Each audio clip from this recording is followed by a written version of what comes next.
미국의 움직임이 심상치 않다. 테이퍼링 안 한다 했는데 지금 이미 시장은 테이퍼링을 받아들일 준비를 하고 있고 금리 인상을 받아들일 준비를 하고 있다. 그런데 우리나라는 미국보다 조기에 금리를 인상해야 되죠.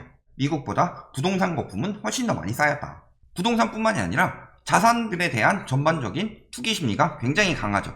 오죽하면 비트코인에도 김치 프리미엄이라는 말이 있었냐. 그만큼 가상화폐발 경제 위기가 왔을 때는 더욱 위험한 나라가 어디다? 우리나라다. 그런데 지금 징조가 나오고 있죠.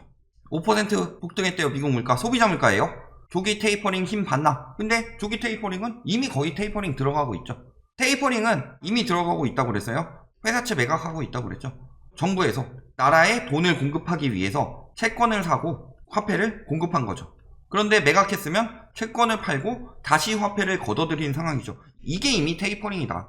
립서비스로 테이퍼링 안 했어요. 테이퍼링은 연말이나 할 거예요. 이 정도로 이야기하면서 시장에 충격가는 걸 막기 위한 발언일 뿐이지. 그런데 아직도 곧 테이퍼링이다. 조금 더 천천히 보자. 그리고 생각보다 금리 반등 크지 않을 것이다. 그러니까 자산 매입을 해라. 유도하고 있을 뿐이다. 수익률 0%인데도 단기자금 몰려온대요. 어디에? 영래포 자금에. 레포가 뭐예요? 보유한 채권을 향후 다시 매입하는 조건으로 일시적으로 흡수하는 거래다. 즉 RP, 환매 조건부 채권, 요거를 사고 있다는 거예요. 수익률 0%인데. 왜 사고 있어요? 전부 주식에 몰려있던 돈이 혹은 코인에 몰려있던 돈이 채권으로 왔다. 국가에서 보정하는 채권 시장이 활성화되고 있다. 즉 위험자산에서 안전자산으로 돈이 이동하고 있다는 거죠. 우리나라 같은 경우나 부동산이 지금 막 투기 이야기하고 있고 유동성 때문에 미국은 뜬다 하지만 미국에서는 부동산이 주요 투기 자산이 아니다. 주요 투기 자산은 뭐예요? 미국에서는 막 한 사람이 여러 채 사서 시세 차익 보고 이런 거 안 해요.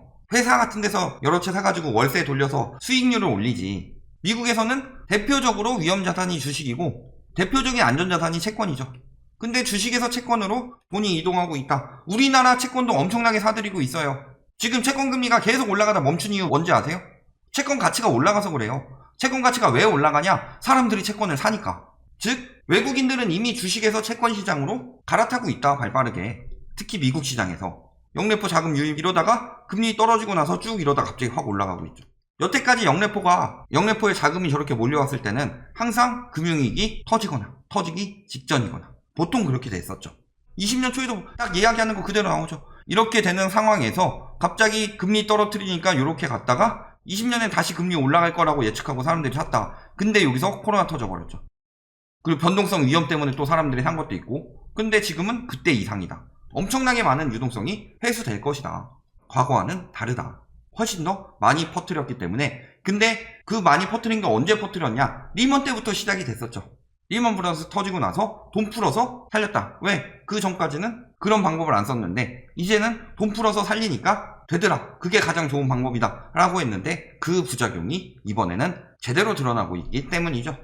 자, 거기다가 옐런 재무부 장관 뭐라 그래요?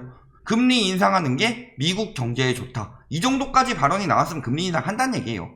10년 동안 너무 낮은 인플레이션과 금리와 싸워왔다. 세계적으로 빚더미에 깔려있다. 저금리라고 좋아하고 있어요. 저금리로 떨어졌을 때 그만큼 한도 내로 대출을 엄청나게 받죠. 과거랑은 다르다. 과거에는 한 10억 빌려주고서 이자 한 2%라고 칩시다. 그럼 얼마 갚아야 돼요? 2천만 원이죠. 얘가 금리가 막 1%로 떨어졌다. 근데 빌린 돈이 100억이에요. 그러면 갚아야 되는 돈이 1억이죠. 근데도 아직도 저금리니까 부채가 그만큼 엄청나게 늘어났는데 그런 생각을 하지 않는다는 거죠. 미국이 금리 인상 더 빨라질 수 있다. 한국도 대비책 마련해야 한다. 2023년 예상이라고 했는데 내년 초에 금리를 올릴 수도 있다. 이런 예상까지 나오고 있죠. 그렇다면 우리나라는 11월 얘기도 있지만 더 빨리 할 수도 있다는 거죠. 그런데 똑같이 금리가 올라갈 경우 최대 28.8조 원 그리고 가구당 이자 부담은 250만 원 정도가 늘어난다. 250만 원이면 미국보다 빠르지 않으면 안 된다. 미국은 기축통화이기 때문에 좀 더 양적 완화를 유지해도 되지만 우리나라 같은 경우는 그게 안 되죠. 이자 부담이 250만 원이에요. 월로 나눠도 한 20만 원 되죠. 가계대출 부실이 심각해질 수밖에 없다는 거죠. 거기다가 인플레이션이 굉장히 강화되고 있다. 인플레이션이 중국 생산자 물가가 9%가 오르고 미국 소비자 물가가 5%가 올랐어요. 세계적으로 가장 많이 팔고 있는 중국의 생산자 물가가 올랐다. 그만큼 비싸게 판다는 거죠. 그리고 소비를 가장 많이 하는 나라, 미국에서 소비자 물가가 올랐다. 요거 두 개의 지표만 봐도 앞으로 물가 상승은 계속 될 것이다. 물가 상승이 계속 됐는데 금리를 안 올린다. 그러면 인플레이션이 일어나는 거죠. 그래서 물가 상승이 어느 정도 올라갈 때 금리를 올려서 억제를 한다. 그런 상황이 다가오고 있는 거죠. 연준보다 하느니 먼저 통화 정책 기조로 변경에 나설 수도 있나? 나설 수도 있죠. 왜? 일단은 미국은 기축통화이기 때문에 양적 완화 굉장히 오래 해도 돼요. 근데 우리나라는 안 되죠. 특히 어느 기축통화보다도 미국의 달러가 기축통화 중에 왕이기 때문에 얼마든지 양적 완화할 수 있다.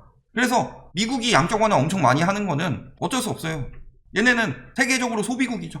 무역 적자가 엄청나게 심하다. 소비국이고 무역 적자하는 것을 뭘로 하느냐? 돈으로 막는 거예요. 달러로 소비해야 되고 달러로 무역을 하니까 달러를 찍어가지고 무역 적자 나는 것들 메꾸고 있는 거다. 그러니까 물가 오르면 더 많이 찍는 거 아니에요? 그럼 나라 망하죠. 그러니까 지금 축소하고 있는 거죠. 자, 거기다가 얼마나 위험하냐? 4명 중 1명이 대출 고위험군이다. 와, 이거 4명 중 1명이라고 하는 거 봐요. 28%면 10명 중 3명이라고 보는 게 오히려 더 맞죠. 최대한 줄여서 이야기를 하려고 한다. DSR 40% 넘는 고위험 대출자 비중이 28.7%다. 영끌의 결과죠. 이게 문제는 작년 기준이다. 주담대 중 49.3%가 신용대출을 동시에 갖고 있는 것으로 파악했다. 누가 그랬죠? 금리가 올라도 LTV가 50%로 정부에서 억제해놨기 때문에 부동산 폭락은 없다. 개소리 집어치우고 주담대 받은 사람 중에서 절반이 신용대출을 동시에 가지고 있다. 영끌한 사람들이 굉장히 많다는 거죠. LTV 50%로 끝나는 게 아니다. 그리고 LTV가 중요한 게 아니라 핵심은 DSR이다.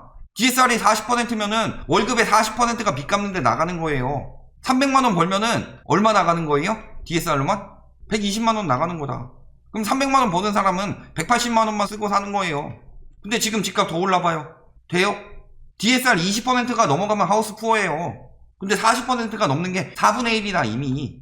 이게 굉장히 위험한 상황이고 DSR 규제 들어가면은 40% 넘는 저 28.7%의 사람들은 이자 못 갚아서 신용이 위험해질 때 보통은 다른 데서 빌려와서 갚죠. 근데 그게 안 되죠. 이제 할 수 있는 방법 뭐 있어요? 고위험이고 고이자인 카드론을 받든가 아니면은 2금융 3금융 가가지고 빌려서 받는데 이자가 보통이냐. 그쯤 되면은 파산의 길로 점점 더 갈 수밖에 없는 상황이 되는 거죠.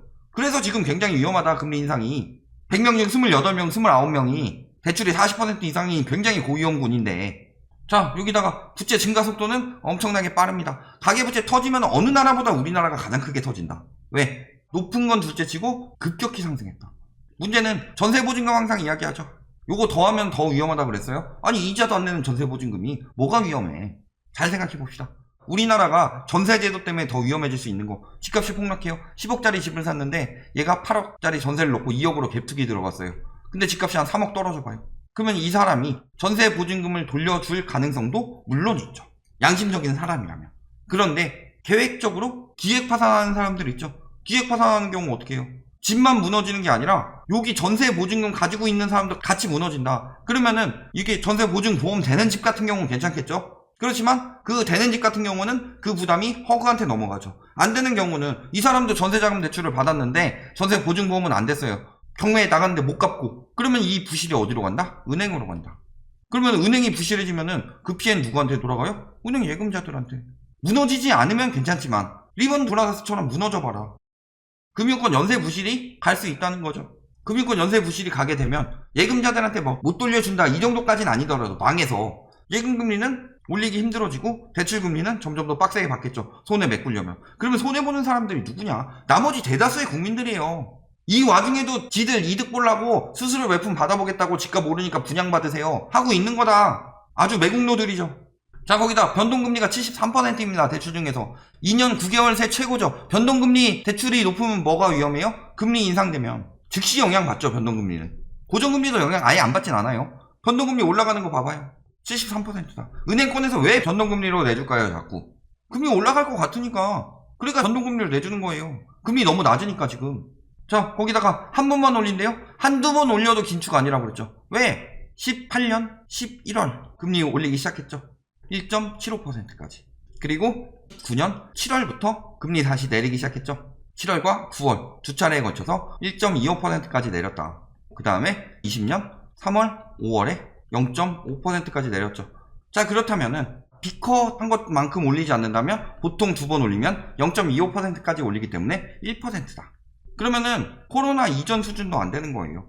그러니까 한두 번 올려도 괜찮다. 이런 이야기가 나왔다. 즉 한두 번 이상은 올릴 것이다. 이렇게 보는 게 맞겠죠. 한 번 올리진 않을 거다. 적어도 한두 번 올려도 긴축 아니기 때문에 못 올려도 금리 인상 시일 내에는 코로나 이전 수준까지는 올릴 거다. 근데 문제는 뭐예요? 지금 대출금리가 얼마나 올라갔냐. 이 수준까지 올라가게 되면은 핵심은 예금금리가 많이 올라가는 거고, 그래서 예금으로 돈이 빠질 수가 있는데 대출금리가 지금 언제 수준이냐? 19년 하반기 수준이에요. 여기까지 올라가게 되면은 대출금리가 얼마나 올라갈지 감당이 되겠느냐. 자, 기준금리가 쭉 올라가는 경우 서울 아파트 매매 가격 지수는 계속 떨어졌죠. 그리고 떨어뜨리니까 올라가기 시작하죠. 계속 떨어뜨리니까 변동률이 계속 상승을 유지하다가 금리 올리니까 바로 또 떨어졌죠. 그리고 어떻게 돼요? 금리 다시 떨어뜨리니까 상승폭으로 바뀌었더라. 자, 여기서 금리 두어 번 올려봅시다. 어떻게 되겠어요? 금리 이렇게 두 번 올렸는데 바로 떨어지는 걸로 바뀌었죠. 즉 여기서도 한두 번 올린다고 하니까 두 번 이상 올릴 가능성이 높다. 그렇다면은 바로 하락으로 바뀌지 않겠냐. 거기다가 지금은 그때랑 다르게 대출이 어마어마하다. 부동산 말고 코스피 지수도 보면 어때요? 금리 빡 떨어질 때는 상승폭으로 바뀌죠. 금리 올라가니까 하락폭으로 살짝 바뀌었다. 그러다가 코로나 터져서 좀 떨어지는데 쭉 올라가죠. 그때 금리 쭉 떨어지니까 그 영향 있었죠. 금리 올라가니까 살짝 떨어지고. 우리나라 같은 경우는 코스피 같은 경우는 영향이 그렇게까지 많이 되진 않았다. 왜냐? 부동산보다 거품이 덜 겪기 때문에.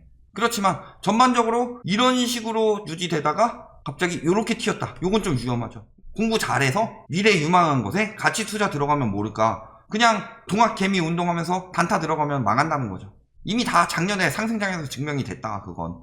이 와중에도 영끌이 오랐다. 뭐 스탁론 벌써 430억 돌파. 카드로 빚내서 주식하세요. 막 돌파한다. 패닉바잉 해라. 정규직 월급으로는 집 못 사. 모두 걸게 해라. 이런 이야기를 하고 있으니 얼마나 지금 나라를 말아먹으려고 작정을 하고서, 그러면 그 여파 본인이 돈 많이 가지고 수수료 좀 받아 처먹고 본인이 직접 투기한 거 비싸게 팔아가지고 시대차익 좀 받아 먹으니까 좋겠다 싶겠죠. 그 이후에 오는 침체에는 본인도 똑같이 당한다. 결론, 금리 인상, 테이퍼링 둘 다 더욱 가시화됐다. 문제는 한두 번 올려도 긴축 아니다는 적어도 두 번 이상은 올리겠다, 이 얘기죠.